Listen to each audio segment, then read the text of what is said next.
అందరికీ praise the lord. దేవుని వాక్యాన్ని ధ్యానించాము.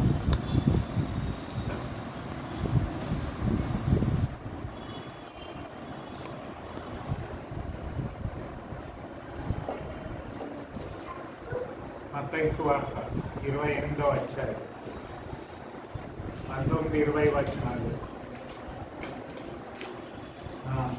18, 19, 20 వచనాలు చదువుకుందాం. మత్తయి సువార్త 28వ అధ్యాయం 18, 19, 20 వచనాలు. అయితే యేసు వారి యొద్దకు వచ్చి పరలోకము నుండి భూమి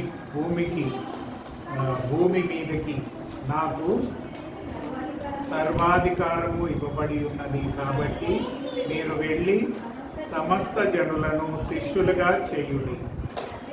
తండ్రి యొక్కయు కుమారుని యొక్కయు పరిశుద్ధాత్మ యొక్కయు నామంలోనికి వారి మీకు బాప్తీసం ఇచ్చుచు నేను మీకు ఏ సంగతులను ఆజ్ఞాపిస్తునో వాటిని అన్నిటినీ గైకొనవలనని వారికి బోధించుడి. ఇదిగో నేను యుగ సమాప్తి వరకు సదాకాలం మీతో ఉన్నానని వారితో చెప్పాను. అలాగే యోహాను సువార్త 10వ అధ్యాయం, యోహాను సువార్త 10వ అధ్యాయం 27వ వచనాన్ని చదువుకున్నాం. యోహాను సువార్త 10వ అధ్యాయం. నా గొర్రెలు నా స్వరము వినును, నేను వాటిని ఎరుగుదును, అవి నన్ను వెంబడించును. ప్రార్థన చేసుకున్నాం. దయగలిగిన ప్రభువా, వాక్యాన్ని బట్టి వందనాలు. వాక్యంలో ఉండే సత్యాన్ని మేము అంగీకరించి వాక్యానుసారమైన ఆత్మీయ జీవితాన్ని మా అందరికీ దయచేయమని మాట్లాడుతున్న నన్ను మీ శిలో చాటును మరుగుపరుచుకొని మీ బిడ్డలకు కావాల్సిన వాక్యాన్ని మీరు అనుగ్రహించి మీరే మహిమ ఘనత ప్రభావాలు పొందుకొనమని నజరేయుడైన యేసు పరిశుద్ధ నామంలో అతి వినయంగా బ్రతిమాలి వేడుకుంటున్నాం తండ్రి. ఈ మత్తయి సువార్తలో మరి యేసు ప్రభు గ్రేట్ కమిషన్ అని చెప్తాం. అంటే యేసు ప్రభు పరలోకానికి ఆరోహణం కాకముందు తన శిష్యులని కొండ మీదకి పిలిచి తన చివరిగా చెప్పిన మాటలు ఇది మనం గుర్తిస్తాం. ఏంటంటే, నాకు సర్వాధికారం ఇవ్వబడ్డది, అందుకనే మీరు నా శిష్యులుగా సర్వలోకానికి వెళ్ళి సర్వ సృష్టికి సువార్తని చెప్పి వాళ్ళందరినీ నా శిష్యులుగా చేయండి. అంతేకాకుండా నేను బోధించిందంతయు కూడా మీరు వారికి బోధించాలి. అంతే కదా, మీకు ఏ సంగతులను ఆజ్ఞాపిస్తునో వాటిని అన్నిటినీ గైకొనవలనని వారికి బోధించుడి. ఇదిగో నేను యుగ సమాప్తి వరకు సదాకాలము మీకు తోడై ఉన్నానని వారితో చెప్పాను. శిష్యులుగా చేయాలి. యేసు ప్రభుని ఈ లోకంలో అనేక మంది క్రైస్తవులుగా ఉన్నారు, క్రైస్తవులుగా సంఘాలకు వెళ్తున్నారు. అనేక మంది యేసు ప్రభుని నమ్ముకొని విశ్వాసులుగా జీవిస్తున్నారు. కానీ దేవుని వాక్యం ఏం చెప్తుందంటే, మనం కేవలం విశ్వాసులు కాదు కానీ శిష్యులుగా మార్చబడాలి. దేవుడు బోధించింది అంతయు కూడా మనము పాటించాలి. అంటే దేవుడు ఏదైతే మనకు ఆజ్ఞాపించాడో వాటిలన్నింటినీ కూడా మనము గైకొనాలి. ఆ గైకొంటూ ఇతరులకి మనం బోధించాలి. అప్పుడు నేను సదాకాలము మీకు తోడై ఉంటాను అని వాగ్దానం చేస్తున్నాను. మరి యోహాను సువార్తలో మనం చూసినట్లయితే నా గొర్రెలు నా స్వరాన్ని వినును, అంతేకాకుండా అవి నన్ను వెంబడించును. వెంబడించే వారంగా ఉండాలి, శిష్యులుగా ఉండాలి, వెంబడించే వారంగా ఉండాలి. శిష్యుడు అంటే మీనింగ్ ఏంటంటే నేర్చుకున్నవాడు, లర్నర్. అంటే ఎప్పటికీ మనం దేవుని వాక్యాన్ని నేర్చుకొని దానికి విధేయత చూపించినప్పుడు ఇంకనూ దేవుడు తన వాక్యాన్ని మనకి బోధిస్తాడు. కాబట్టి దేవుణ్ణి ఎవరైతే నమ్ముకుంటారో వాళ్ళందరూ కూడా దేవుని శిష్యులుగా మార్చబడాలి అని దేవుని వాక్యం చెప్తుంది. మరి చాలామంది దేవుణ్ణి నమ్ముకున్నవారు ఆయన శిష్యరికంలోనికి ఎదగట్లేదు అని దేవుని సంఘాన్నిలో మనం గమనిస్తున్నాము. కేవలం ఆదివారం నాడు గుడికి రావడమే కాదు కానీ దేవుని కొరకు మనము అనుదినము జీవించాలి, ఒక శిష్యునిగా జీవించాలి, ఆయనను వెంబడించే వారంగా ఉండాలి. ఆయన వాక్యాన్ని మనము ధ్యానించడమే కాకుండా దాన్ని నేర్చుకొని దాన్ని మన జీవితంలో పాటించి ఇతరులకు కూడా మనం బోధించే వారంగా ఉండాలి అనేది దేవుని వాక్యం. మరి దేవుని శిష్యులంగా ఉండాలి అంటే మనం ఏం చేయాలో లూకాసు వార్తలో మనం కొన్ని మాటలు చదివాము.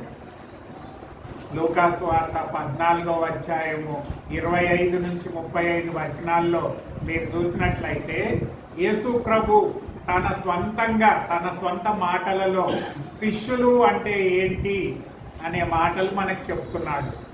ఎవరు శిష్యుడిగా పిలువబడతారు, లేకపోతే శిష్యులుగా మనం ఎలాగ జీవించాలి అనే విషయాలను ఈ లూకాసు వార్త 14వ అధ్యాయము 25 నుంచి 35లో కొన్ని మాటలు మనకు చెప్తున్నాడు. చూడండి, మొట్టమొదటిగా ఏం చెప్తున్నాడో చూడండి. 25వ వచనంలో మొట్టమొదటిగా చూడండి, బహుజన సమూహములను ఆయనతో కూడా వెళ్ళుచున్నప్పుడు ఆయన వారి తట్టు తిరిగి, ఎవడైనను నా యొద్దకు వచ్చి తన తండ్రిని, తల్లిని, భార్యను, పిల్లలను, అన్నదమ్ములను, అక్కచెల్లను, తన ప్రాణము సహా ద్వేషించుకుండు వాడు నా శిష్యుడు కానేరడు. కండిషన్స్ చెప్తున్నాడు యేసు ప్రభు. గొప్ప జనసమూహం ఆయన వెంబడిస్తుంది. ఎందుకు వెంబడిస్తుందంటే అనేకమైన అద్భుతాలు చేశాడు కదా. 5,000 మందికి 5 రొట్టెలు 2 చేపలు 5,000 మందికి భోజనం పెట్టాడు. మరి అంతేకాదు, అనేకులని ముట్టి స్వస్థపరిచాడు, గుడ్డి వాళ్ళనికి చూపించాడు, పక్షవాయు గలవాడిని లేపాడు, మరి కుష్ఠరోగుల్ని బాగు చేశాడు, చనిపోయిన లాజర్ని లేపాడు. మరి ఇవన్నీ కూడా అద్భుతాలు చేశాడు. ఈ అద్భుతాలు చూసిన ప్రజలు ఏంటంటే ఆయన్ని వెంబడిస్తున్నారు, చాలా మంది వెంబడిస్తున్నారు. అయితే సాధారణంగా బహుజన సమూహం ఆయన్ని వెంబడించినప్పుడు యేసు ప్రభు ఏం చెప్పాలి? అయ్యా, నన్ను వెంబడించండి, మీకు అన్ని ఆశీర్వాదాలే ఉంటాయి, మీకు ఏ దుఃఖము కలగదు, ఏ కష్టము కలగదు, ఎలాంటి ఇబ్బంది ఉండదు అని చెప్పాడా? ఒక పాపులర్ మెసేజ్ని ప్రీచ్ చేశాడా? అంతమంది జనసమూహం ఉన్నప్పుడు మనలాంటి వాళ్ళం ఏం చేస్తామంటే ఒక గొప్ప మెసేజ్ ఇస్తాము.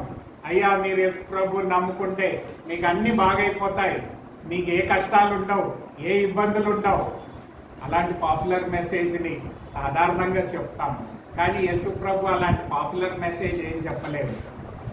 ఏమంటున్నాడంటే, నిజంగా మీరు నా శిష్యుల అవ్వగోరినట్లయితే ఏం చేయాలంట? మీ తండ్రిని, తల్లిని, భార్యను, పిల్లలను, అన్నదమ్ములు, అక్కచెల్లెలను, నీ ప్రాణం సైతము ద్వేషించాలి. మరి బైబిల్లో కొన్ని మాటలు మనం చదివినప్పుడు ఏం చేయాలంటే ఇంకొక వచనాలతో పోల్చుకోవాలి, బైబిల్తో పోల్చుకోవాలి. దాన్ని థియాలజీలో హెర్మెనెటిక్స్ అంటారు. ఏంటంటే ఒక వచనం చదివినప్పుడు ఆ వచనాన్ని మనకు అర్థం కావాలంటే బైబిల్లో ఇంకొక వచనాన్ని చదవాలి, దానికి సంబంధించిన వచనాన్ని చదవాలి. అప్పుడు మనకి ఆ యొక్క కాంటెక్స్ట్ మనకి అర్థమవుతుంది. చూడండి, ఒక వచనాన్ని చూద్దాం.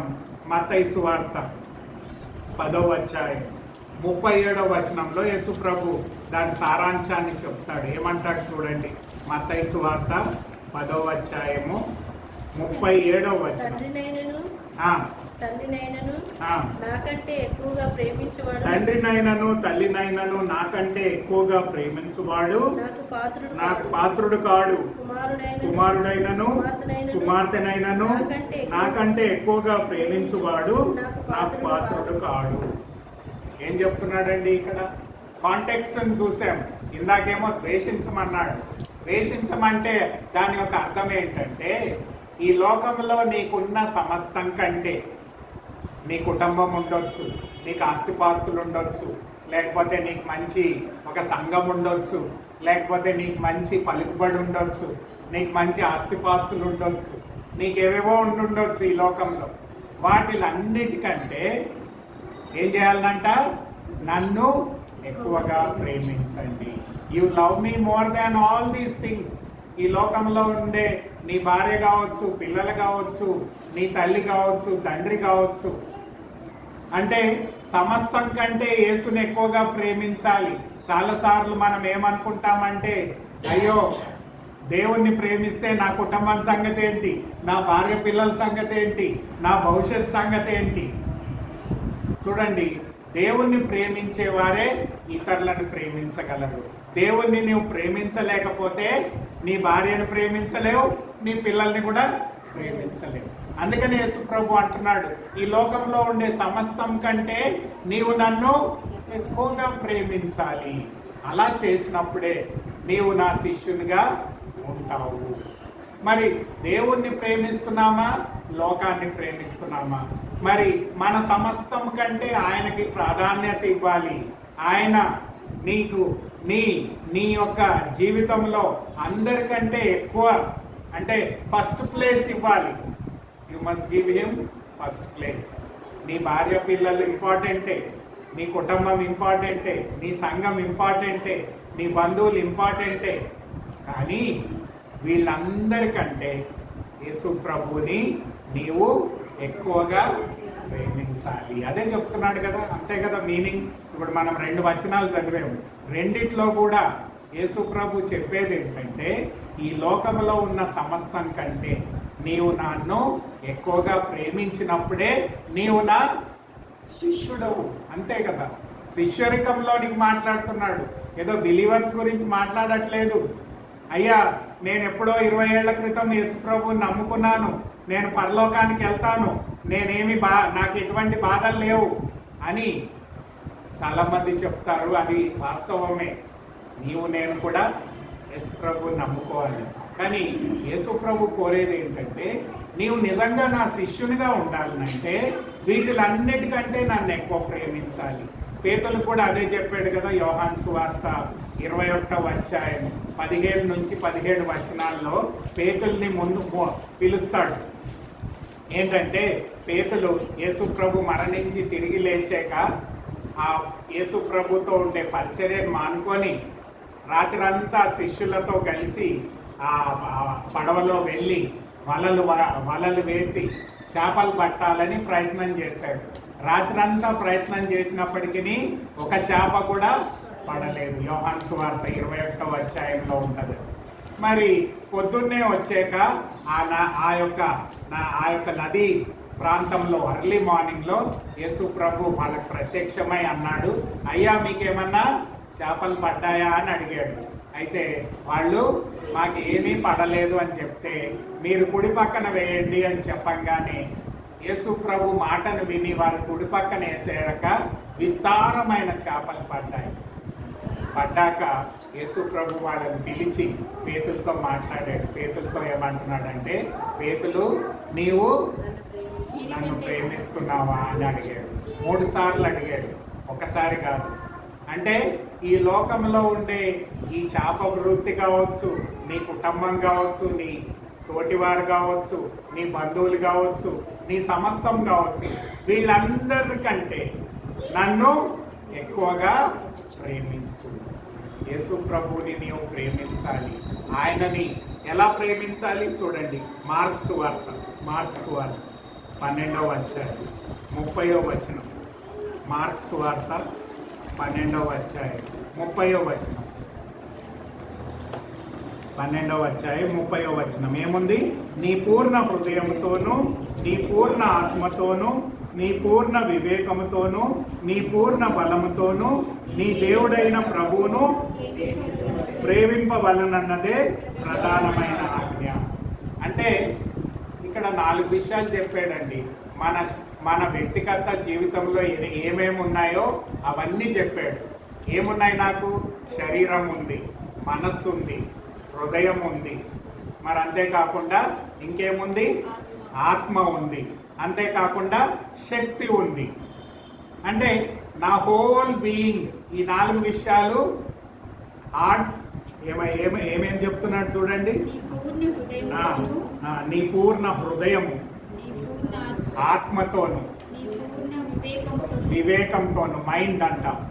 తర్వాత నీ పూర్ణ బలము అంటే నీ మొత్తముతో, నీ సర్వముతో ఆయనని ప్రేమించాలి. ఇంకేమన్నా మిగిలిందా అండి? శరీరం ఉంది, ఆత్మ ఉంది, బలము ఉంది, మనసు ఉంది. ఇవన్నిటితోనూ నన్ను ప్రేమించమని చెప్తున్నాడు. అంటే అర్థం ఏంటంటే, నీవు ఈ లోకంలో ఉన్న దానంతటి కంటే నన్ను ఎక్కువగా ప్రేమించినప్పుడు నీవు నా శిష్యునిగా ఉండగలుగుతావు. ఈరోజు మనం దేన్ని ప్రేమిస్తున్నాము అని మనం ప్రశ్నించుకోవాలి. చాలాసార్లు అంటారు, అయ్యా బ్రదర్ నువ్వు చెప్పేవు బాగానే ఉంది, ఇప్పుడు ఇలాగ నేను దేవుణ్ణి ప్రేమిస్తే నా భార్య సంగతి ఏంటి, నా పిల్లల సంగతి ఏంటి, నా ఉద్యోగం సంగతి ఏంటి, నా సంఘం సంగతి ఏంటి అని ఒకవేళ నీవు అడిగినట్లయితే దేవుడు చెప్తున్నాడు, నీవు నన్ను ప్రేమించినట్లయితే నేను నిన్ను నా ప్రేమతో నింపుతాను. కాబట్టి నీవు నీ భార్యని, నీ పిల్లల్ని, నీ సమస్తాన్ని కూడా ప్రేమించగలుగుతావు. అంటే అర్థం ఏంటంటే, నీవు నన్ను ప్రేమిస్తే ఇతరులను ప్రేమించగలుగుతావు. నీవు నన్ను ప్రేమించినప్పుడు నీవు వేరే వాళ్ళని ప్రేమించలేవు అనేది క్లియర్గా దేవుని వాక్యం మనకు బోధిస్తుంది. ఈరోజు మన జీవితంలో ఆ యేసు ప్రభువుని రక్షకుడిగా, ప్రభువుగా స్వీకరించడమే కాకుండా మన సమస్తముతోనూ ఆయనని ఎక్కువగా ప్రేమించినప్పుడు మనము ఈ లోకంలో దేవుని కొరకు జీవించడమే కాకుండా మనకుండే అనుబంధాల్లో కూడా దేవుని ప్రేమను మనం చూపించగలుగుతాము. పేతులు అన్నాడు, అవును ప్రభువా, అన్నిటికంటే నిన్ను ఎక్కువగా ప్రేమిస్తాను అని చెప్పినప్పుడు పేతుల్ని దేవుడు ఏం చేశాడండి? తన ఆత్మతో నింపాడు. ఆ పెంటెకోస్తు దినాన్న వాక్యం చెప్పినప్పుడు 3000 మంది రక్షణ పొందారు. ఆ చర్చ్ దగ్గర పడుండే ఆ యొక్క బెగ్గర్ని ఇట్లా చేత్తో లేపినప్పుడు ఆయన కాళ్ళకి సంపూర్ణ స్వస్థత పొంది, అప్పుడు కూడా 5000 మంది దేవుని వాక్యాన్ని విని రక్షింపబడ్డారు. చూడండి, దేవుణ్ణి ప్రేమించే వారే దేవుని శక్తిని, జ్ఞానాన్ని పొందుకుంటారు. దేవుణ్ణి ప్రేమించే వారే ఇతరులను ప్రేమించగలుగుతారు. దేవుణ్ణి ప్రేమించే వారే దేవుని సేవలో వాడబడతారు. ఈరోజు నువ్వు దేవుణ్ణి ప్రేమిస్తున్నావా? నీకుండే సమస్తముతో ఆయనని నీవు ఎక్కువగా ప్రేమించినప్పుడు దేవుడు నీ సమస్తాన్ని చక్కపరచడమే కాకుండా నీ ద్వారా తన ఉద్దేశాలను ఈ లోకంలో నెరవేర్చడానికి ఆయన సిద్ధంగా ఉంటాడు. యేసు ప్రభు శిష్యులంగా ఆయనను మనం ప్రేమించాలి. ఈరోజు నీకున్న సమస్తం కంటే ఆయనని నీవు ప్రేమించినప్పుడు దేవుడు నీ ద్వారా తన సన్నిధిని, తన ఆత్మను నీకు అనుగ్రహించి నీ ద్వారా తన ఉద్దేశాలను నెరవేరుస్తాడు అని దేవుని వాక్యం చెప్తుంది. 27వ వచనం చూడండి అమ్మ. లూకాసు వార్త 14వ అధ్యాయము 27వ వచనంలో ఇంకొక మాటను చెప్తాడు చూడండి. ఏమంటాడు? మరియు ఎవడైనను తన సిలువను మోసుకొని నన్ను వెంబడించని ఎడల వాడు నా శిష్యుడు కానేరడు. ఏమేసుకొని వెంబడించాలంట? సిలువని ఎత్తుకొని వెంబడించాలి. అంటే దాని అర్థం ఏంటంటే, ఒక పెద్ద సిలువ వేసుకొని మనం నడవాలని కాదు. అనుదినము మన జీవితంలో వచ్చే విషయాలలో కొన్నిసార్లు అంటే యేసు ప్రభు ఈ లోకంలో 33.5 సంవత్సరాలు జీవించాడు. ప్రతిరోజు కూడా ఆయన సిలువ ఎత్తుకొని నడిచాడు. ప్రతిరోజు కూడా సిలువ ఎత్తుకొని నడిచాడు. ఎగ్జాంపుల్ చెప్తాను, ఒక్కొక్కటి మీరు వినండి జాగ్రత్తగా. యేసు ప్రభు పశువుల శాలలో పుట్టాడు. ఎక్కడ పుట్టాడమ్మా? అంటే మంచి కంఫర్టబుల్ ప్లేస్ అది. మనం ఎవరం పుట్టలేదు కదా పశువుల శాలలో. నేను పుట్టలేదు, మీరెవరు కూడా పుట్టుంటారు నేను అనుకుంటున్నాను. అయితే పశువుల శాలలో దేవుని కుమారుడు పుట్టాడు అంటే అర్థం ఏంటి? సిలువెత్తుకొని నడవడం ప్రారంభించాడు. అక్కడి నుంచే స్టార్ట్ అయింది. రెండవది, ఒక పేద కుటుంబంలో పుట్టాడు. ఎవరైనా యోసేపు మరియా. ఎంత ఆయన ఉద్యోగం ఏంటి? కార్పెంటర్ ఉద్యోగం. అంటే ఒక చిన్న కుటుంబంలో, పేద కుటుంబంలో పుట్టాడు. ప్యాలెస్లో పుట్టొచ్చుగా, రాజుగారి దగ్గర పుడితే అన్ని వసతులు ఉంటాయి కదండి. ఏం వసతులు లేని ఒక చిన్న పేద తల్లిదండ్రులకు పుట్టాడు. అంటే సిలువెత్తుకొని నడిచాడు కదా. మూడవది, ఎక్కడ నివసించాడు ఆయన 30 సంవత్సరాలు? నజరేతులో నివసించాడు. నజరేత్ అంటే చాలా చిన్న ప్లేస్. మహా అంటే ఒక 500 మంది ఉంటారు. అఫ్కోర్స్ మనం హైదరాబాద్లో ఎంతో మంది ఉన్నారనుకోండి. అంటే చిన్న విలేజ్, ఎక్కువ పాపులర్ కాని విలేజ్. అన్నిటికంటే దీన స్థితిలో ఉండే ఆ నజరేతులో ఆయనే 30 years జీవించాడు. మరి సిలువెత్తుకొని నడిచాడు కదా.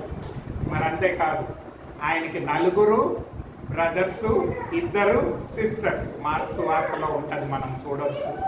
అయితే అది కాకుండా తల్లిదండ్రులు.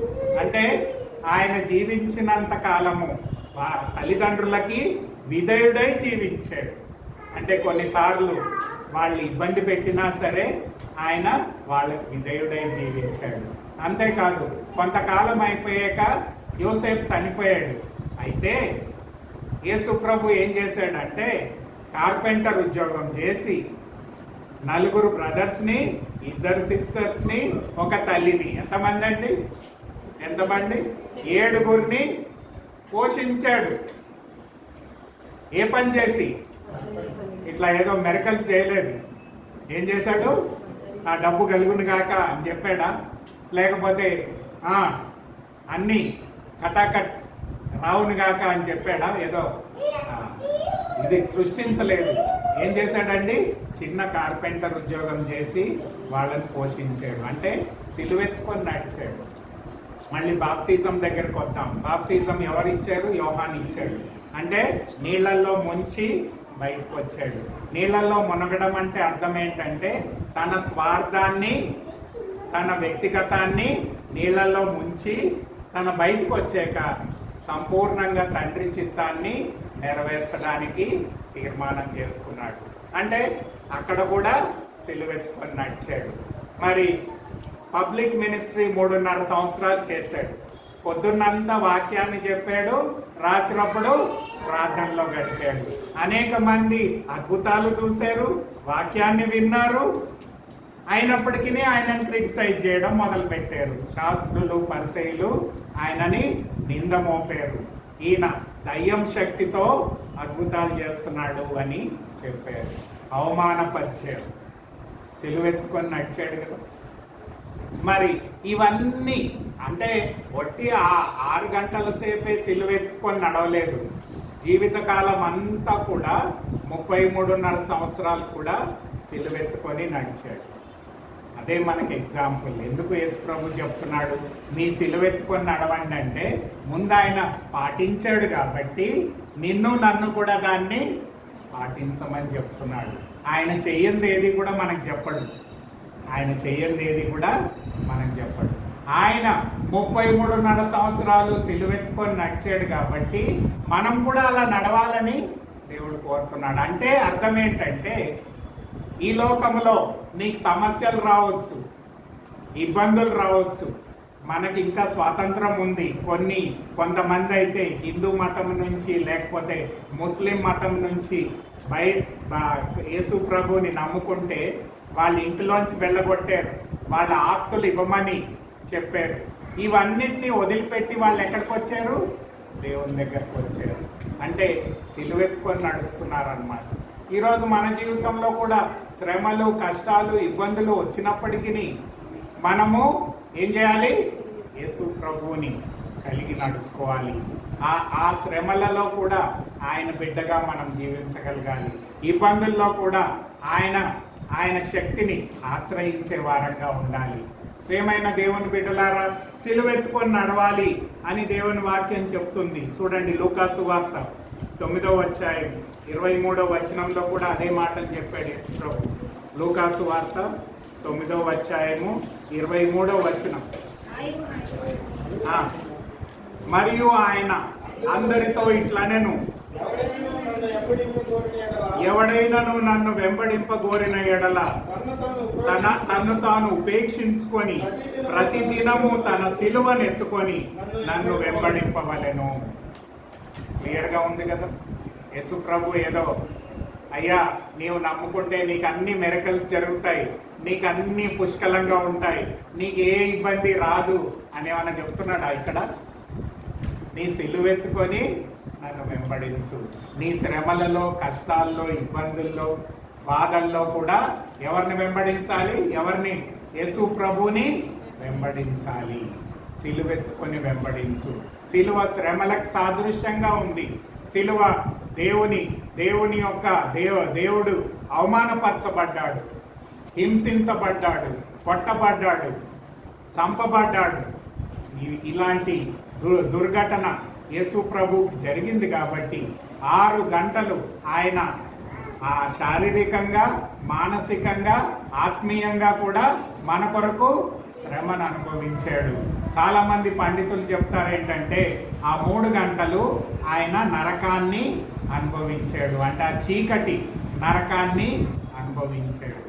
కాబట్టి యేసు ప్రభుని నమ్ముకున్న మనకు కూడా కష్టాలు, ఇబ్బందులు వచ్చినప్పటికీ మన శ్రమలలో కూడా ఆయన్ని వెంబడించే వారంగా ఉండాలి. అందుకనే యేసు ప్రభు యొక్క బిడ్డలు, శిష్యులు ఆయన సిలువెత్తుకొని నడుస్తారు అని చెప్తారు. చూడండి, గలతీలకు రాసిన పత్రిక 2వ అధ్యాయం 20వ వచనంలో పౌలు ఈ మాటని చెప్తాడు. గలతీలకు రాసిన పత్రిక 2వ అధ్యాయము 20వ వచనం. నేను క్రీస్తుతో కూడా సిలువ వేయబడి ఉన్నాను. ఇకను జీవించువాడను నేను కాను, క్రీస్తే నాయందు జీవించుచున్నాడు. నేను శరీరమందు జీవించుచున్న జీవితము నన్ను ప్రేమించి నా కొరకు తను తాను అప్పగించుకొనిన దేవుని కుమారుని యందు విశ్వాసము వలన జీవించున్నాను. ఏం చెప్తున్నాడండి? ఈ వచనాన్ని మీరు జాగ్రత్తగా ఇంటికి వెళ్ళాక చదవండి. Die to self. నేను నా వ్యక్తిగతానికి నేను చనిపోయాను. అంటే నేను నా కొరకు జీవించట్లేదు. నేను ఫిజికల్గా నేను ఈ లోకముతో కానీ ఈ లోక ఆశలకు కానీ నేను చనిపోయాను. నేను ఎవరి కోసం జీవిస్తున్నాను? యేసు ప్రభు కోసం జీవిస్తున్నాను. I die to this world. ఈ లోకానికి నేను చనిపోయాను, లోక ఆశలకు చనిపోయాను. లోకము అనేక మంది నన్ను క్రిటిసైజ్ చేయవచ్చు, నన్ను కొట్టవచ్చు, ఇబ్బందులు పెట్టవచ్చు, నన్ను అవమానపరచవచ్చు. కానీ ఈ లోకానికి నేనేమయ్యాను? చనిపోయాను. అయితే నేను బ్రతుకుతున్నానంటే యేసు ప్రభు యందలి విశ్వాసం కలిగి ఆయన కొరకు బ్రతుకుతున్నాను. That is the testimony of Paul. సిలువెత్తుకొని నడవడం అంటే మీనింగ్ చెప్పాడు పౌల్. అంటే నీ కొరకు నీవు చనిపోవాలి, యేసు ప్రభు కొరకు జీవించాలి. అంటే నేను నా కొరకు జీవించట్లేదు, ఎవరి కోసం జీవిస్తున్నాను? నా కొరకు నేను మృతి పొందాను, నేను యేసు ప్రభు కోసము జీవిస్తున్నాను అనే సాక్ష్యాన్ని పౌలు చెప్తున్నాడు. మరి అలాంటి జీవితాన్ని దేవుడు మనలందరిని కోరుతున్నాడు. పౌల్ని ఎందుకు వాడుకున్నాడండి? ఇంకా వేరే వాళ్ళని ఎందుకు వాడుకోలేదు? పౌల్ని ఎందుకు వాడుకున్నాడంటే ఈ డైట్ టు సెల్ఫ్. తన స్వార్థానికి ఆయన జీవించడం మానేశాడు. ఎవరి కోసం జీవిస్తున్నాడు? ఆ పునరుద్ధానుడైన క్రీస్తు ఆయన జీవితంలో ఆయన యందు విశ్వాసం ఉంచి ఆయన కొరకు జీవించే వ్యక్తిగా ఆయన ఉన్నాడు. మనకు కూడా అదే చెప్తాడు. చూడండి, 2 కొరింథీలకు రాసిన గ్రంథం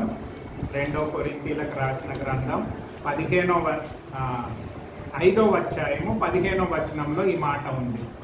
2 కొరింథీ జీవించు వారిక మీదట తమ కొరకు కాక తమ నిమిత్తము మృతి పొంది తిరిగి లేచిన వాని కొరకై జీవించుటకు ఆయన అందరి కొరకు మృతి పొందెను. అంటే డిసైపుల్షిప్ అనేది ఒక మెట్టు ముందుకి మనం వెళ్ళాలి. ఏదో అయ్యా అందరు నమ్ముకున్నారు, నేను కూడా నమ్ముకున్నాను, అందరూ గుడికి వెళ్తున్నారు, నేను కూడా వెళ్తున్నాను. కానీ దేవుడు కోరేది ఏంటంటే నీవు నీ కొరకు మృతి చెంది యేసు ప్రభు కొరకు జీవించాలి.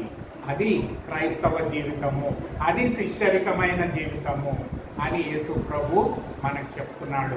అందుకనే ఈ గలతీ 2:20 అంటున్నాడు, నేను నా కొరకు జీవించట్లేదు, ఈ లోకానికి నేను మృతి పొందాను, కానీ యేసు ప్రభు కోసము జీవిస్తున్నాను అనే మాటను మనకు బోధిస్తున్నాడు.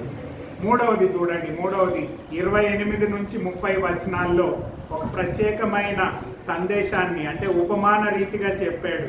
ఏమని చెప్పాడమ్మా చూడండి, మీలో ఎవడైనను ఒక గోపురం కట్టింపగోరిన ఎడల దాని కొనసాగించుటకు కావలసినది తన యొద్ద ఉన్నదో లేదో అని కూర్చుండి తగులబడి మొదట లొక్క చూచుకొనని ఎడల అతడు దాని పునాది వేసి ఒకవేళ దాన్ని కొనసాగింపలేకపోయినందున చూచివారందరూ ఈ మనుష్యుడు కట్ట మొదలు పెట్టెను కానీ కొనసాగింపలేకపోయినని అతనిని చూసి ఎగతాళి చేస్తురు. ఇక్కడ యేసు ప్రభు ఉపమాన రీతిగా ఏం చెప్తున్నాడంటే, కౌంట్ ద కాస్ట్, లెక్క వేయండి. నన్ను వెంబడించడం అంటే ఏదో సామాన్య రీతిగా కాదు, కానీ మీరు వెల చెల్లించాలి. You must pay the cost. అంటే అర్థం ఏంటంటే, ఈ లోకంలో కొన్నిసార్లు మనం ఏం కోరుతామండి? ఈ లోకంలో ఏం కోరుతాము? మంచి డబ్బు కావాలని కోరుతాము, మంచి ఆస్తి కావాలని కోరుతాము, మంచి పలుకుబడి కావాలని కోరుతాము, మంచి స్టేటస్ కావాలని కోరుతాము, మంచి ఏమంటారు గుర్తింపు కావాలని కోరుతాము. ఇవన్నీ కూడా మనం కోరుతాము. అని యేసు ప్రభు అంటున్నాడు, ఒకవేళ నా శిష్యుడు అయితే ఇవి వస్తాయో రావో గ్యారెంటీ లేదు, ఇవి వస్తాయో రావో గ్యారెంటీ లేదు, కానీ మీరు నన్ను వెంబడించినట్లయితే మీరు వెల చెల్లించాలి. అంటే ఒక ఇల్లు కట్టినప్పుడు డబ్బు కావాలి, డబ్బు ఉంటేనే నువ్వు కట్టాలి, డబ్బు లేకపోతే నువ్వు కట్టగలవా? కట్టలేవు. అంటే పునాది వేసి డబ్బు లేక మానేస్తే చుట్టూన్న వాళ్ళు ఏమంటారు మనల్ని ఎగతాళి చేస్తారు. అలా చేయకుండా నీవు నా శిష్యునిగా ఉండదలుచుకుంటే, ఫోర్స్ చేయట్లేదు, నీవు నా శిష్యునిగా ఉండదలుచుకుంటే ఏం చేయాలి? వెల చెల్లించాలి. కొన్నిసార్లు నీకు ఏమంటారు స్టేటస్ రాకపోవచ్చు, పలుకుబడి రాకపోవచ్చు, డబ్బు రాకపోవచ్చు, ఇబ్బందులు ఎదుర్కోవచ్చు.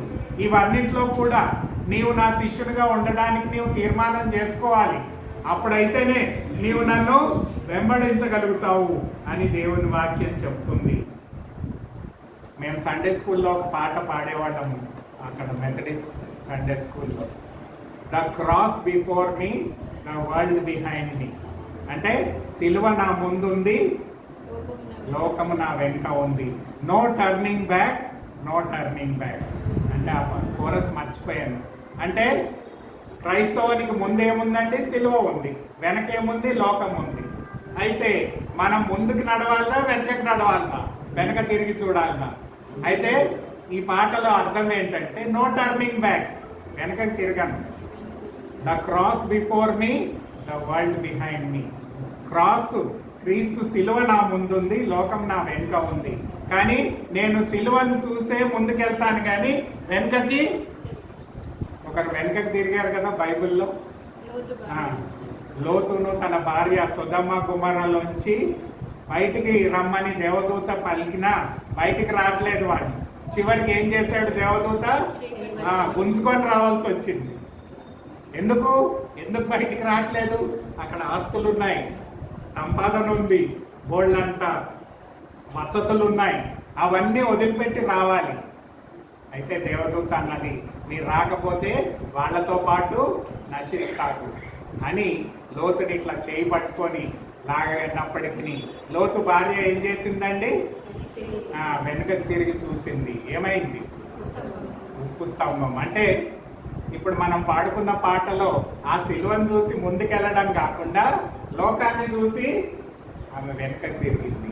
అంటే ఈ లోకంలో మనము వెల చెల్లించాలి అని యేసు ప్రభు ఎందుకు చెప్తున్నాడంటే, కొన్నిసార్లు నీ పరిస్థితులు విస్మయంగా ఉన్నప్పటికీ, నీకు అనుగుణంగా లేకపోయినప్పటికీ నీవేం చేయాలి? దేవుణ్ణి వెంబడించడము మానకూడదు.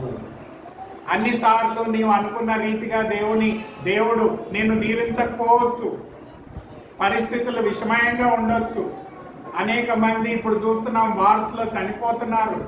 ఇస్రాయేల్ హమాస్ యుద్ధం జరుగుతుంది, రష్యా యుక్రెయిన్ యుద్ధం జరుగుతుంది.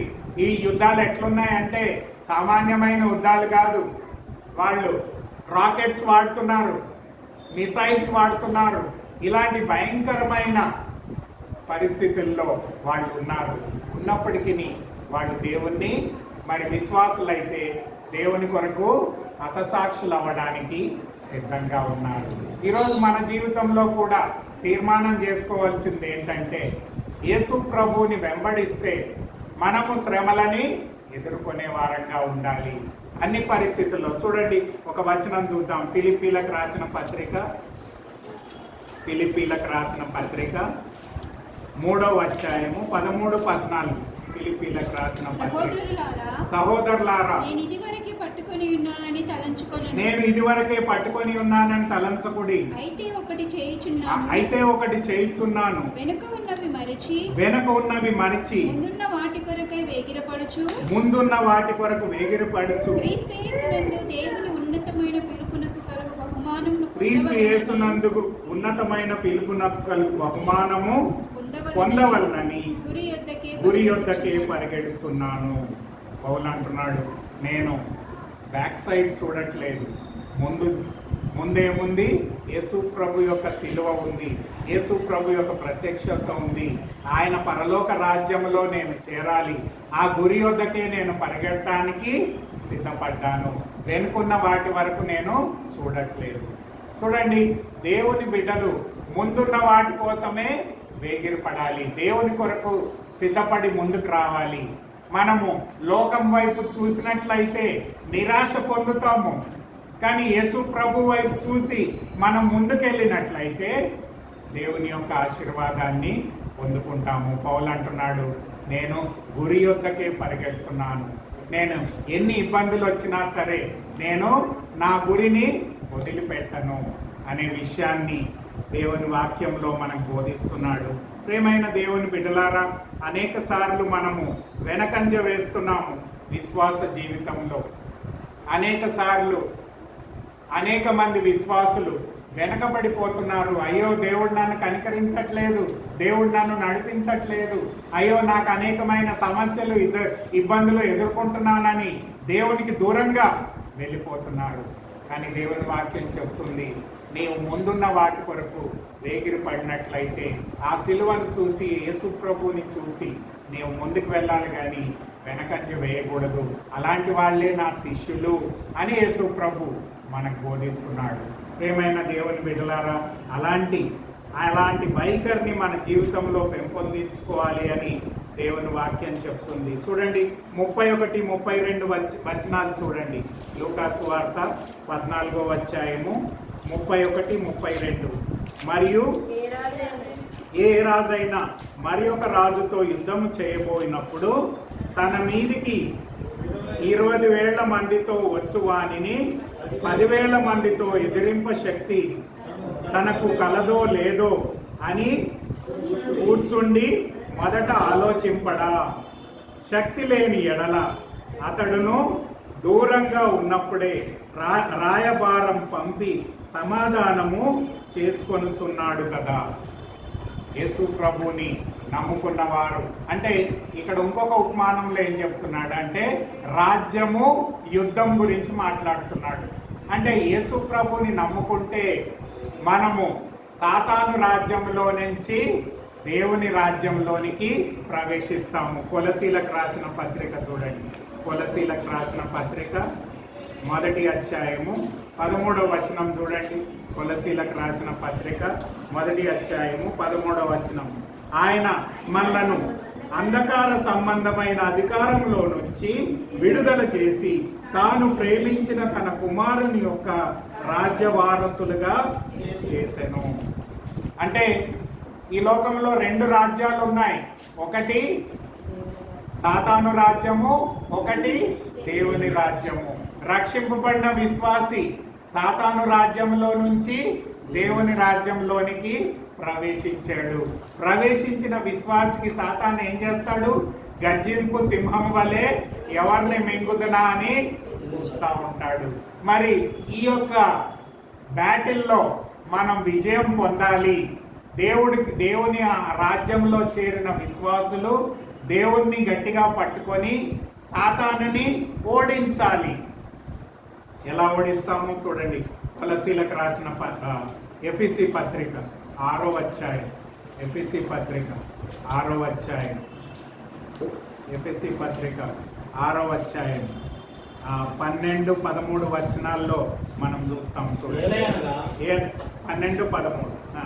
ఏలయనగా మనము పోరాడున్నది శరీరంతో కాదు, కానీ ప్రధానులతోనూ అధికారులతోనూ ప్రస్తుత అంధకార సంబంధమైన లోకనాథులతోనూ ఆకాశ మండలంలో ఉండే దురాత్మల సమూహాలతోనూ పోరాడుచున్నాము.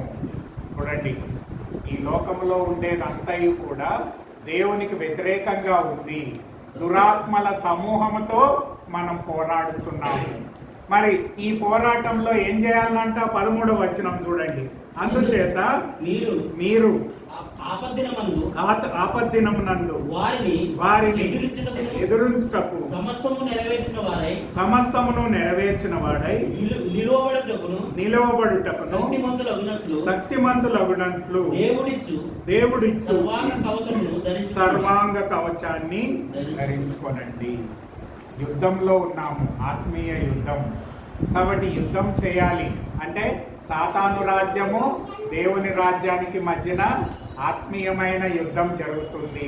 కాబట్టి ఈ ఆత్మీయ యుద్ధంలో దురాత్మల సమూహంతో మనం యుద్ధం చేయాలి. కాబట్టి దేవుడు అనుగ్రహించే సర్వాంగ కవచాన్ని ధరించుకొని మనం యుద్ధం చేయాలి. ఆ సర్వాంగ కవచం ఏంటో 6 విషయాలు చెప్పాడు. సత్యం అనే దట్టుని కట్టుకోవాలి, నీతి అనే మైమరువుని కట్టుకోవాలి, సువార్త అనే జోడుని తొడుక్కోవాలి, అంతేకాకుండా రక్షణ అనే స్థిరస్థానాన్ని కలుపుకోవాలి, విశ్వాసం అనే డాలుని పట్టుకోవాలి, అంతేకాకుండా వాక్యం అనే ఖడ్గాన్ని ధరించుకోవాలి. ఆత్మీయమైన యుద్ధంలో మనము జయించడానికి దేవుడు అనుగ్రహించే సర్వాంగ కవచాన్ని మనం ధరించుకోవాలి. కాబట్టి శిష్యులుగా మనం ఉన్నాము అంటే ఈ లోకంలో సాతాను మనని అనేక సార్లు ఇబ్బందులు పాల్చేస్తుంది. ఆత్మీయమైన పోరాటంలో మనం ఉన్నాము. దీన్ని మనం జయించాలంటే దేవుడిచ్చే సర్వాంగ కవచాన్ని మనం ధరించుకోవాలి. దేవుని కొరకు విజయాన్ని సంపాదించాలి. అలాంటి వాళ్ళు నా శిష్యులు అంటున్నాడు యేసు ప్రభు. యుద్ధం చేసి విజయాన్ని పొందాలి. యేసు ప్రభువుని కలిగి ఉన్నవాడు. అందుకనే 1 యోహాను 4:4 ఏమంటాడు? మీలో ఉన్నవాడు లోకంలో ఉన్నవాడి కంటే గొప్పవాడు కనుక ఆ దేవుణ్ణి కలిగి ఉన్నారు కాబట్టి ఆ దేవుని శక్తితో, పరిశుద్ధాత్మ శక్తితో, దేవుని వాక్య శక్తితో మనము సాతాన్ని జయించాలి. ఈరోజు మన జయ జీవితం జీవిస్తున్నామా అనేది మనం ప్రశ్నించుకోవాలి. దేవుని వాక్యంలో యేసు ప్రభు చెప్తున్నాడు, నన్ను వెంబడించువాడు ఏం చేయాలి? యుద్ధంలో గెలవాలి. 33వ వచనం చూడండి. 33వ వచనంలో ఏమంటాడు? ఆ ప్రకారమే మీలో తనకి కలిగినదంతయు విడిచిపెట్టని వాడు నా శిష్యుడు కానేరడు. అంటే అతుక్కొని ఉన్నాడు కదా. ఎవరు అతుక్కున్నారమ్మా? మరి సొదమ గుమరాలు నాశనం చేయబోతుంటే ఆమె లోతు భార్య దేన్ని అతుక్కుంది? ఈ లోకంలో ఉన్న వాటిని అతుక్కుంది. అయితే యేసు ప్రభు శిష్యులు ఎలా ఉండాలంట? ఈ ఉన్నదంతాన్ని కూడా విడిచిపెట్టాలి. అంటే నీకు ఉన్నది నీది కాదు, దేవుంది అనే దృక్పథంలోనికి రావాలి. నాకు ఒక ఇల్లు ఉందనుకోండి, ఆ ఇల్లు నాది కాదు, ఎవరిది? దేవుడిది. నాకు ఒక భూమి ఉందనుకోండి, ఆ భూమి నాదా? దేవుడు నాకు ఇచ్చిన వరము. కాబట్టి ఎవ్రీథింగ్ ఈజ్ గాడ్స్ అనే అనే అనే ఉద్దేశానికి మనం రావాలి అని దేవుని వాక్యం చెప్తుంది. ఒక ఆమె ఇంట్లో మేము ప్రేయర్ మీటింగ్ పెట్టేవాళ్ళం మేము చిన్నగా ఉన్నప్పుడు. ఆమె మంచి బంగ్లా ఉంది, గ్రౌండ్ ఫ్లోర్, ఫస్ట్ ఫ్లోర్, మళ్ళీ సెకండ్ ఫ్లోర్లో పెద్ద డాబా ఉంది. అక్కడ మీటింగ్ పెట్టాక ఆమెకు థ్యాంక్స్ చెప్పేవాళ్ళం, అయ్యో మీ దగ్గర మీటింగ్ పెట్టే. ఆమె అన్నది, ఈ బిల్డింగ్ నాది కాదు, ఇది దేవుంది, it is God's, I'm using that's all. కాబట్టి ఈరోజు మనం దేనిలో గర్విస్తామంటే నాకున్న సమస్తం బట్టి గర్విస్తున్నాము. కానీ దేవుడు అంటున్నాడు, అవన్నీ నీవు విడిచిపెట్టినట్లయితే నా శిష్యునిగా నీవు ఉండగలుగుతావు. ప్రియమైన దేవుని బిడ్డలారా, ఈ లోకము అశాశ్వతమైనది. కాబట్టి ఈ లోకంలో ఉండేది అంతటినీ మనము అతుక్కొని కూర్చున్నాం అనుకోండి, ఏమవుతుంది? మనం శిష్యులుగా ఉండలేము అని దేవుని వాక్యం చెప్తుంది. ప్రియమైన దేవుని బిడ్డలారా, యేసు ప్రభు కోరేది ఏంటంటే మనం శిష్యులుగా మారాలని, ఈ లోకంలో ఉన్న అన్నిటికంటే ఆయనను ప్రేమించాలని, మన సిలువెత్తుకొని ఆయన్ని వెంబడించాలని. ఈ ఆయనను వెంబడించినప్పుడు, మన సమస్యలు వచ్చినప్పుడు మనం వెల చెల్లించడానికి సిద్ధంగా ఉండాలని. అంతేకాకుండా మన ఆత్మీయ యుద్ధంలో, పోరాటంలో దేవుని శక్తితో మనం జయించాలని దేవుని వాక్యం చెప్తుంది. నీకున్నదంతయు కూడా నీది కాదు, కానీ అది దేవుంది అనే విషయానికి అటువంటి అనుభవంలోనికి నీవు రావాలి. బహుశా లోతు భార్య బయటకు వచ్చినుంటే దేవుడు ఇంకా బోళ్ళంత ఇచ్చేవాడేమో, కానీ ఆమె దేన్ని అతుక్కుంది? ఆ ఉన్నదాన్ని అతుక్కుంది. అయ్యో నాది నాది నాది పోతుందే అని బాధపడ్డది. కాబట్టి ఈ లోకంలో ఉన్నదంతయు కూడా మనం ఒకరోజు మనం విడిచిపెట్టాల్సి వస్తుంది. కాబట్టి నీవు నిజమైన శిష్యుని అంటే ఈ లోకంలో ఏది కూడా నాది కాదు అనే తీర్మానంలోనికి నేను రావాలి. అప్పుడే నీవు నిజమైన శిష్యునివి అని దేవుని వాక్యం చెప్తుంది. ప్రియమైన దేవుని బిడ్డలారా, అలాంటి జీవితంలోనికి మనం రావాలి. 34, 35 చూడండి. 34, 35 వచనాల్లో, ఉప్పు మంచిదే కానీ ఉప్పు నిస్సారమైతే దేని వలన దానికి సారము కలుగును? అది భూమికైనను ఎరువుకైనను పనికిరాదు గనక దానిని బయట పారవేయవలనని అని చెప్పబడింది. చూడండి, దేవుడు మనల్ని ఉప్పుగా ఉండాలని, సారవంతమైన జీవితాన్ని జీవించాలని దేవుడు మనం కోరుకున్నాడు. ఆ ఉప్పుగా ఉండాలంటే మనకు ముందు చెప్పినవన్నీ మనం పాటించాలి, అంతే కదా. యేసు ప్రభువుని ఎక్కువగా ప్రేమించాలి, మన సిలువెత్తుకొని ఆయన వెంబడించాలి. సమస్యలు వచ్చినప్పటికీ ఆయన్ని తప్పకుండా వెంబడించే వారంగా ఉండాలి. యుద్ధంలో దేవుని శక్తితో జయించే వారంగా ఉండాలి. ఈ లోకంలో ఏది నాది కాదు, కానీ నాకున్నదల్లా ఆ దేవుని సన్నిధే, దేవుడే అని గుర్తించాలి. అప్పుడు మన జీవితం ఎలా ఉంటుందంటే ఉప్పుగా ఉంటుంది, సారవంతంగా ఉంటుంది, ఉపయోగకరంగా ఉంటుంది, అనేకులకి ఆశీర్వాదకరంగా మారుస్తుంది. అందుకనే మత్తయి సువార్త 5:13 ఏమంటాడంటే, మీరు లోకానికి ఉప్పు అయి ఉన్నారు. అయితే ఆ ఉప్పు సారవంతంగా ఉండాలి అని దేవుడు కోరుతున్నాడు. ఉప్పులో క్వాలిటీస్ మనం గుర్తించాలి. ఏంటంటే మొట్టమొదటిగా ప్యూరిటీ, పరిశుద్ధత ఉండాలి ఆ ఉప్పుకి. అప్పుడే అది ఇంప్యూరిటీస్ కలిసినప్పుడు ఆ ఉప్పు యొక్క సారవంతం అంతా కూడా వెళ్ళిపోతుంది. కాబట్టి ఉప్పు ఎలా ఉండాలండి? సారవంతంగా ఉండాలి, రుచికరంగా ఉండాలి. అంతేకాదు అది అనేక సార్లు మనము అనేక మందికి ఇబ్బందులు కలిగినప్పుడు, అంటే సారవంతంగా ఉండడం అంటే ప్రిజర్వేషన్. ఈ కాలంలో ఫ్రిడ్జ్ వాడతాం, పాతకాలంలో అయితే ఎవరి దగ్గర ఫ్రిడ్జ్ లేదు. ఏదన్నా దాచుకోవాలంటే దానికి ఉప్పు రాసి పెట్టుకోవాలి. అంటే ఐస్ కూడా మీరు చూడండి, పాతకాలంలో ఐస్ని ఏం చేసేవారు? ఉప్పుతో రుద్ది దానిలో ఐస్ క్రీమ్ పెట్టేవారు. అంటే అర్థం ఏంటన్నమాట? ఉప్పు ఏం చేస్తుంది? ఐస్ని ప్రిజర్వ్ చేస్తుంది, భద్రపరుస్తుంది. కాబట్టి ఉప్పు రుచిని ఇస్తుంది, భద్రపరుస్తుంది, మెడిసిన్గా వాడతాము. అంతేకాదు ఉప్పు తిన్నప్పుడు ఏం కలుగుతుంది? దాహం కలుగుతుంది కదా. దాహం అంటే నీ జీవితంలో ఇతరులు చూసినప్పుడు ఇతరులకి దాహం కలగాలి. అరే వీడి దగ్గర ఏముంది నేను తెలుసుకోవాలి అనే విధంగా మనం జీవించాలి. అంతేకాకుండా ఉప్పు ఏమవుతుందంటే నీళ్ళల్లో వేసినప్పుడు ఏమవుతుందండి? కలిసిపోతుంది. పెనిట్రేషన్ అంటాం. అంటే ఉప్పుగా కనిపిస్తుందా? అంటే దాంట్లో కలిసిపోతుంది. నీవు యేసు ప్రభువుని నీ రక్షకుడిగా ప్రభువుగా కలిగి ఉండడమే కాకుండా ఆయన శిష్యునిగా నీవు జీవించినట్లయితే ఏమవుతుంది? నీవు లోకానికి ఉప్పుగా ఉంటావు.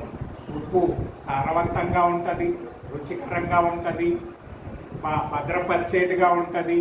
అంతేకాకుండా అనేకులకి ఔషధంగా కూడా పనిచేస్తుంది, దాహాన్ని కలిగిస్తుంది. అంతేకాకుండా అది అన్నిట్లో కూడా కలిసిపోతుంది.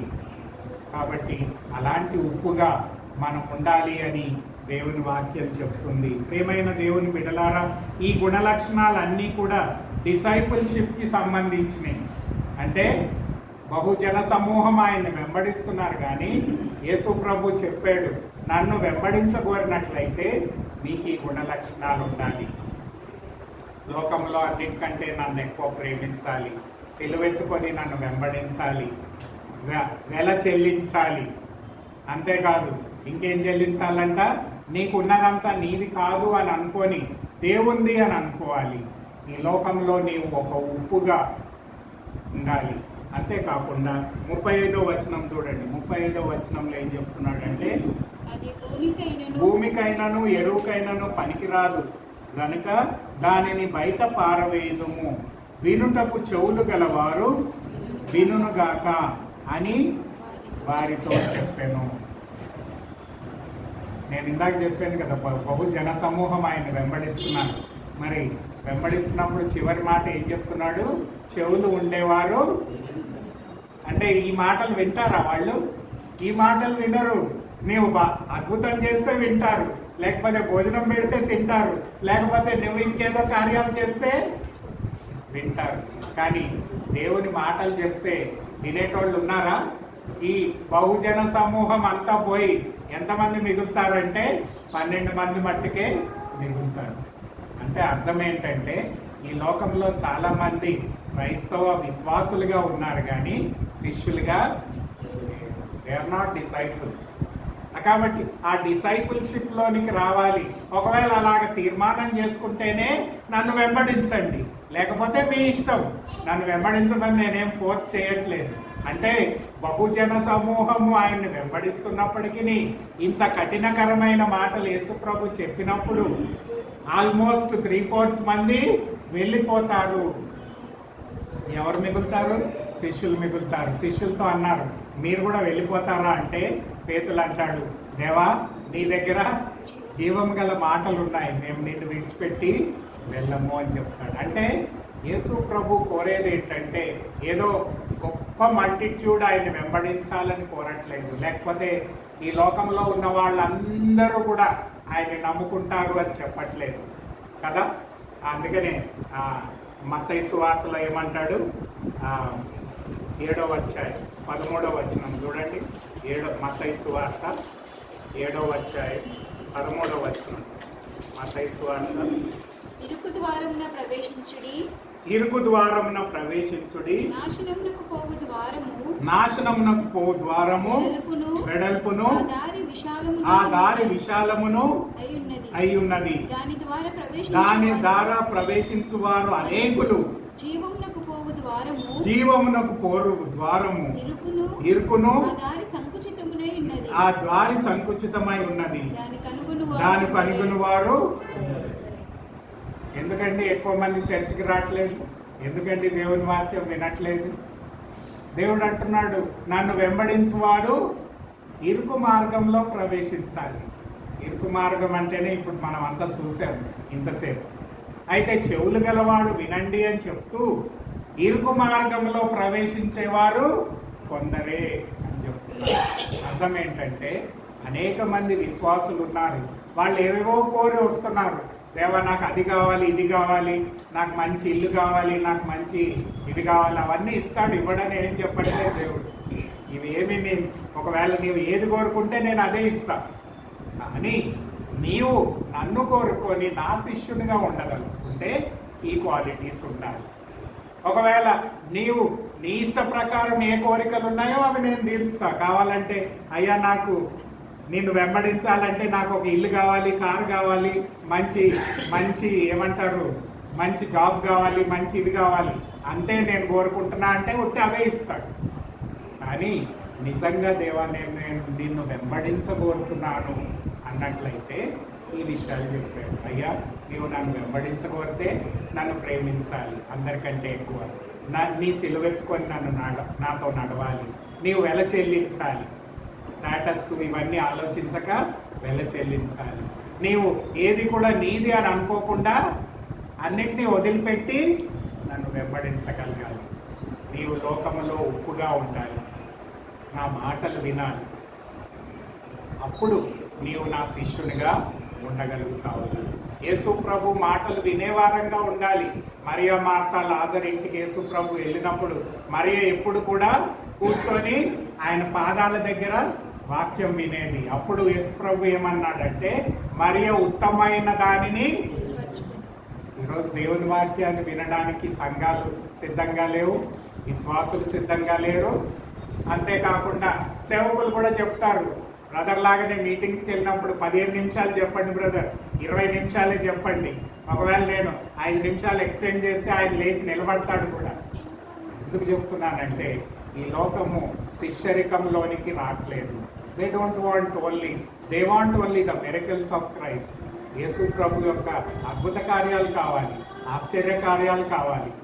అంతేగాని మేము శిష్యులుగా ఉండడానికి ఇష్టపడట్లేదు. ఇరుకు మార్గంలో ప్రయాణం చేయాలి. ఆ యొక్క గేటును, ఆ ద్వారము ఇరుకు కాబట్టి కొందరే దాంట్లో ప్రవేశిస్తారు. ఈరోజు you have to make a choice. ఒక చాయిస్ని చేసుకోవాలి. దేవా నేను బిలీవర్గా ఉంటానా, శిష్యునిగా ఉంటాను? Choice is yours. దేవుడు ఎవరిని ఫోర్స్ చేయడు. నన్ను కాదు, మిమ్మల్ని కాదు, ఈ లోకంలో ఉండేవాడిని ఎవరిని కూడా ఫోర్స్ చేయడు. కానీ తీర్మానం అయితే ఇక్కడే చేసుకోవాలి. తీర్మానం అయితే ఇక్కడే చేసుకోవాలి. దేవా నీ శిష్యునిగా ఉండబోతున్నాను. ఎటువంటి సమస్యలు వచ్చినా, ఎటువంటి ఇబ్బందులు వచ్చినా, ఎలాంటి ఇరుకు మార్గాల్లో నేను వెళ్ళాల్సి వచ్చినా నేను నీ శిష్యునిగా ఉంటాను అన్నప్పుడు దేవుడు పేతుల్ని, ఆ 12 మంది శిష్యులని ఏం చేశాడమ్మా? బలపరిచాడు. వాళ్ళ ద్వారా దేవుని యొక్క సంఘము స్థాపింపబడ్డది. శిష్యులు ఎప్పుడైతే దేవుని పరిచర్య చేశారో ఆ యొక్క పెంటెకోస్తు దినాన్ని నుంచి సంఘం అభివృద్ధి పొందుతూ అనేక దేశాల్లోనికి అది ప్రవేశించింది. ఈరోజు నీవు సంఘాన్ని కట్టాలనుకుంటే ఒక శిష్యునిగా నీవు జీవించాలి. కళ్ళు మూసుకుందాం, ప్రార్థన చేసుకుందాం, తీర్మానం చేసుకుందాం.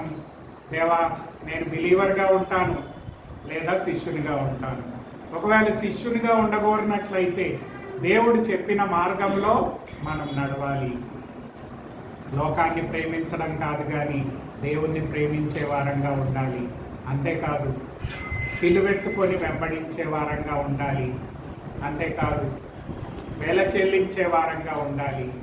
అంతేకాదు మనకుండే సమస్తాన్ని కూడా నాది కాదు అని మనము తీర్మానం చేసుకోగలగాలి. దేవుని శిష్యునిగా ఉండగలిగినట్లయితే ఉప్పుగా ఉండాలి, సారవంతమైన ఉప్పుగా ఉండాలి. దేవుని శిష్యునిగా ఉండగోరినట్లయితే అనుదినము దేవుని వాక్యాన్ని ధ్యానించే వారంగా, ఆ వాక్యంలో ఉండే సత్యాన్ని మనం అంగీకరించి వాక్యానుసారమైన జీవితాన్ని మనం జీవించే వారంగా ఉండాలి అని దేవుని వాక్యం చెప్తుంది. మరి నిజమైన శిష్యులు ఎవరో యేసు ప్రభు తన బోధలో మనకి లూకా సువార్తలో చెప్పాడు, 14వ అధ్యాయం 25 నుంచి 35. మరి శిష్యరికంలోనికి మనం వచ్చినట్లయితే నిజమైన ఆత్మీయమైన జీవాన్ని దేవుని ద్వారా పొందుకొని దేవుని శక్తిని, దేవుని జ్ఞానాన్ని, దేవుని నడిపింపును, దేవుని యొక్క స్వాతంత్రాన్ని, దేవుని యొక్క అద్భుతమైన బలాన్ని మనం పొందుకొని జీవించగలుగుతాము.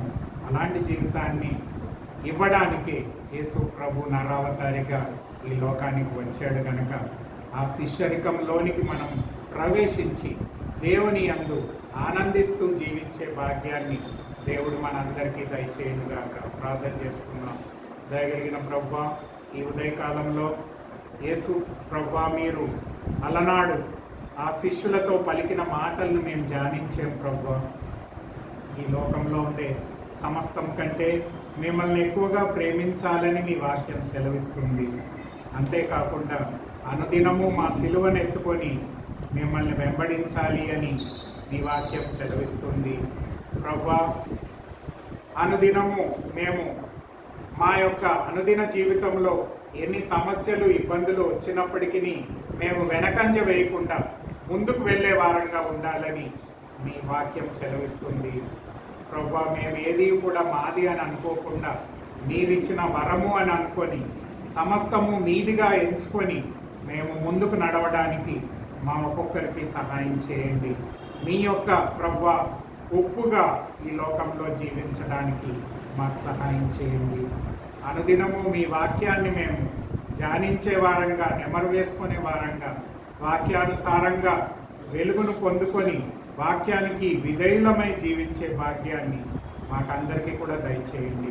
విన్న వాక్యాన్ని నీరు కట్టి ఫలింపజేసి మీ నామానికి మహిమ తెచ్చుకొని మీరే మమ్మల్ని అందరినీ కూడా ప్రభువా మీ శిష్యరికంలోనికి నడిపించి మీ యొక్క ప్రభువా నిత్య ప్రణాళికను మేము నెరవేర్చే వారంగా మమ్మల్ని సిద్ధపరిచి దీవించమని ఇచ్చిన సమయాన్ని బట్టి మీకు వందనాలు స్తోత్రాలు చెల్లించుకోవచ్చు. నజరేయుడైన యేసు పరిశుద్ధ నామములో అతి వినయంగా బ్రతిమాలు వేడుకుంటున్నాము తండ్రి. ఆశీర్వదిస్తాను. రండి, మీరు వచ్చారు కదా.